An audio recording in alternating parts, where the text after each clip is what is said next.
वाह।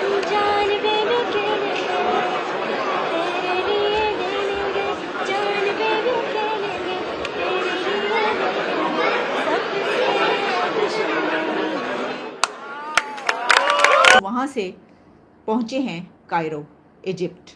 एक cultural attire में उन्होंने साड़ियाँ पहनी हुई थी और सारा उसी तरीके से तैयार होकर, तो वहाँ पर उन्होंने हिंदी गाने भी उनको सुनाए हैं एयरपोर्ट पर।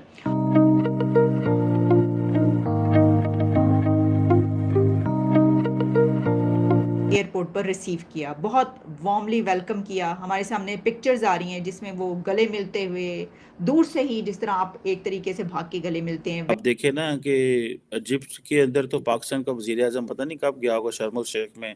इस एलामिया के अगले ही दिन यानी आज लाइन ऑफ कंट्रोल पर आजाद कश्मीर के इलाके पर बिला इश्तियाल फायरिंग करके एक हमला किया गया है पाकिस्तानी सरजमीन पर। 14 की तादाद 2 हो गई।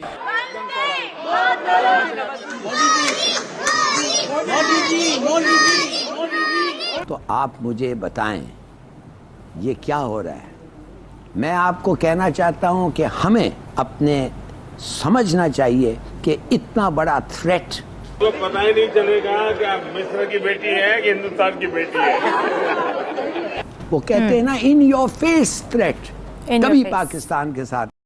नमस्ते बहनों और भाइयों, सत श्री अकाल, जय हिंद और आपका हमारे चैनल हिंदुस्तान डिबेट्स पे स्वागत है। जैसा ही आपको पता ही होगा कि हमारे प्रधानमंत्री श्री नरेंद्र मोदी जी अमेरिका के दौरे के बाद ये इजिप्ट के दौरे पे गए हैं। वहाँ पे उनका भव्य समारोह में उनका स्वागत किया गया है। उन पे इजिप्ट के तो डेलीगेट्स हैं और जो हमारे इंडियन एम्बेसडर है वो खुद उनको वहाँ पे अमेरिका में एकदम भागते हुए रिसीव करने के लिए आए हैं। जैसे उनसे पता लगता है कि वो कितनी गर्मजोशी से हमारे पीएम का स्वागत सत्कार करने के लिए उत्सुक हैं। और साथ के साथ हमारे जो आदरणीय प्रधानमंत्री श्री नरेंद्र मोदी जी हैं वो और भी उत्सुक हैं। साथ साथ वो ये देख रहे हैं कि जो इजिप्ट के लोग हैं उनसे काफ़ी प्यार मिला। और वहाँ पे एक इजिप्शियन गर्ल ने प्रधानमंत्री जी की मोदी जी के स्वागत में एक भारतीय गाना गाया जो शोले पिक्चर का गाना था। साथ साथ इजिप्शियन में वहाँ के मुसलमानों और इंडियन मुसलमानों ने भी मोदी जी का भव्य स्वागत किया और बड़ी भारी रुझान के साथ पीएम मोदी जी से मिलने से पता लगता है कि पीएम मोदी जी की पॉपुलैरिटी ना सिर्फ वेस्टर्न कंट्रीज़ में ही नहीं और ना सिर्फ इंडिया में बल्कि इस्लामिक देशों में ही पीएम मोदी जी को बहुत ही प्रोत्साहित और बहुत ही माना जाता है। साथ साथ ये भी देखने को मिल रहा है जो हमारे भारतीय समुदाय के लोग हैं वहाँ जय हिंद वंदे मातरम और मोदी जी की खुशी में बहुत ही उत्साहित हैं। और साथ साथ आपसे हमारा अनुरोध है कि आप हमारे चैनल को लाइक करें, शेयर करें, सब्सक्राइब करें, सपोर्ट करें ताकि हमें मोटिवेशनल मिलता रहे और हम और अच्छी वीडियो बना सकें और साथ साथ हम आपको और अच्छी इन्फॉर्मेटिव जानकारी दे सकें। थैंक यू, धन्यवाद, जय हिंद, नमस्ते। जहां हम ये कह रहे हैं कि we must stay away from world politics, वहीं पर हम देख रहे हैं कि हमारा हमसाया मुल्क भारत एक के बाद एक मुल्क का विज़िट कर रहा है। वो स्टे वे रहने पर तैयार नहीं है, वो दूर रहने पर तैयार नहीं है। वो हमें हर मुल्क में घुसते हुए, हर मुल्क का विज़िट करते हुए, हर मुल्क के हुक्मरानों से मिलते हुए नज़र आ रहे हैं। मैं इस वक्त जो आपके सामने खबर रख रही हूँ वो एक और विज़िट की खबर है और वो ये है कि इंडिया के पीएम मोदी ने जब अमेरिका का एक बहुत अहम विज़िट 4 रोज़ा दौरा कंप्लीट कर लिया तो अब वो वापस अपने कंट्री नहीं पहुँचे, वो वहाँ से पहुँचे हैं कायरो, इजिप्ट। इजिप्ट का ये दौरा इंडिया के लिए बहुत सिग्निफिकेंट एक विज़िट है। ऐसा क्यों है, क्या वजह है कि कायरो वो गए? और इससे पहले कोई 6 मंथ्स पहले अल-सीसी, प्राइम मिनिस्टर अल-सीसी वो पहुँचे थे इंडिया रिपब्लिक डे पर और वहाँ पर उन्होंने कहा था कि हम जो अपनी बायलैटरल रिलेशंस हैं उसको आगे बढ़ाकर स्ट्रेटेजिक रिलेशनशिप पर ले जाना चाहते हैं। तो क्या जो इंडिया के पीएम कायरो पहुंचे हैं तो मिस्र में आखिर ऐसी क्या वजह है कि आफ्टर 26 ईयर्स, 26 साल के बाद मेरा ख्याल है कि ये भारत का विज़िट हो रहा है मिस्र का। अच्छा, पहले मैं आपको ये बता दूं कि वहाँ पर उनकी 2-3 बड़ी मसरूफियात इन 2 दिनों में क्या रहेंगी।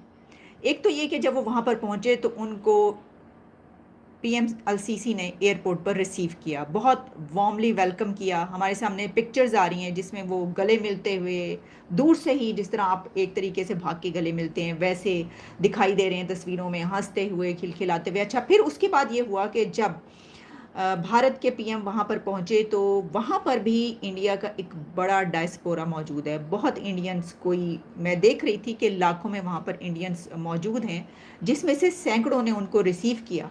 और दिलचस्प एक और इवेंट ऐसा हुआ कि वहाँ पर जो इंडिया की विमेंस थी जो कि उनको रिसीव करने आई हुई थी, काफ़ी ख़वातीन, और अपने एक कल्चरल अटायर में उन्होंने साड़ियाँ पहनी हुई थी और सारा उसी तरीके से तैयार होकर, तो वहाँ पर उन्होंने हिंदी गाने भी उनको सुनाए हैं एयरपोर्ट पर।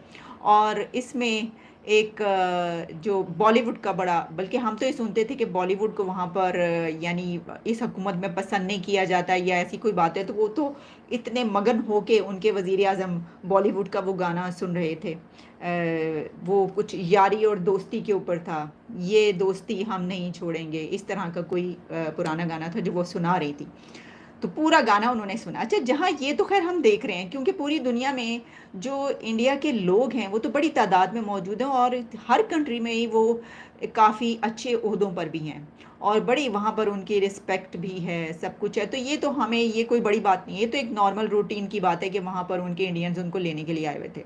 इसी तरह से वहाँ पे एक वॉर मेमोरियल है, वहाँ पर भी वो जाएंगे, उसका दौरा करेंगे। लेकिन ये जो विजिट्स करेंगे उसकी तो हम फिर जब कल करेंगे हम उसकी भी बात करेंगे। मैं अभी आपके सामने ये रखना चाहती हूँ कि आखिर ये जो विज़िट है ये क्यों इतना अहम है। जैसे मैंने पहले बताया कि 6 महीने पहले रिपब्लिक डे पर वो गए, और अच्छा अब ये बात कही जा रही है कि अब आगे भी क्योंकि उनका रिपब्लिक डे आ रहा है उससे पहले वो वहाँ पर पहुँचे हैं।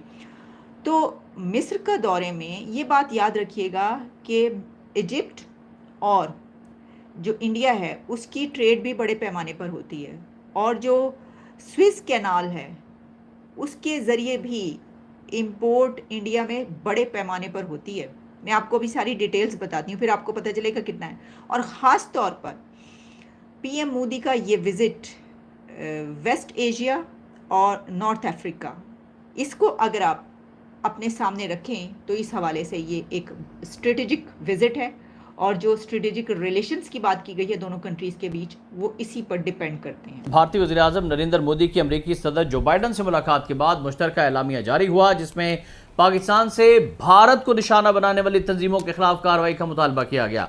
और इस नाम निहाद एलामी के मुताबिक अमेरिका और भारत ने आलमी दहशतगर्दी का मुकाबला करने के लिए एक साथ खड़े रहने, हर तरह की दहशतगर्दी और पुरतशद्दुद इंतहापसंदी की मजम्मत करते हुए इस बात का इआदा किया गुज़श्ता रोज़ के अलकायदा, दाइश, लश्कर तैयबा, जैश मोहम्मद और हिजबुल मुजाहिदीन समेत अक़वाम मुत्तहिदा की फहरिस्त में शामिल तमाम बकौल उनके इस एलामिया के दहशतगर्द ग्रुपों के खिलाफ इज्तिमाई तौर पर कार्रवाई की जाए। भारतीय फौज की जानिब से इस एलामिया के अगले ही दिन यानी आज लाइन ऑफ कंट्रोल पर आज़ाद कश्मीर के इलाके पर बिला इश्तियाल फायरिंग करके एक हमला किया गया है पाकिस्तानी सरजमीन पर, जिसमें अब तक की इतलात है कि एक शहरी ने जामे शहादत नोश किया है। और भारतीय फौज को मुंह तोड़ जवाब देते हुए पाक फौज की जानिब से यह बताया गया है कि 11:55 पर जो ये सतवाल सेक्टर पर हमला हुआ, उसके बाद पाकिस्तान की मुसल्लह अफवाज ने भी भरपूर कार्रवाई की है और भारत को ये वाज़ेह पैगाम दिया है, ISPR की जानिब से दे दिया गया है कि इस